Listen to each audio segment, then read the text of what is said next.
এটা হলো একটা বেদে পল্লী। ওনারা অস্থায়ী ঘর বানছে। আর এই যে ঘরটা, এটা হলো একজন সর্দারের ঘর।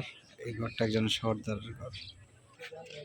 ওনাদের যে ঘর বাড়ি এগুলো অস্থায়ী। এই জায়গায় হয়তো সর্বোচ্চ 1 সপ্তাহ নয়তো 15 দিন থাকবে ওনারা।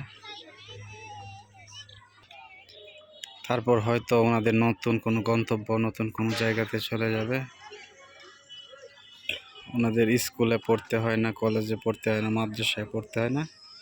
ওরা নিজস্ব একটা সংস্কৃতিতে বসবাস করে। একটা পারিবারিক শিক্ষায় ওনারা শিক্ষিত হয়। এটাই তাদের জীবন। যাদেরকে আমরা যাযাবর বলি, তারাই মূলত যাযাবর। তারা সাপের খেলা দেখায়, তাবিজ কবজ করে। তাদের কোনো বিদ্যুতের প্রয়োজন হয় না। দেখেন সোলারের লাইন আছে তাদের।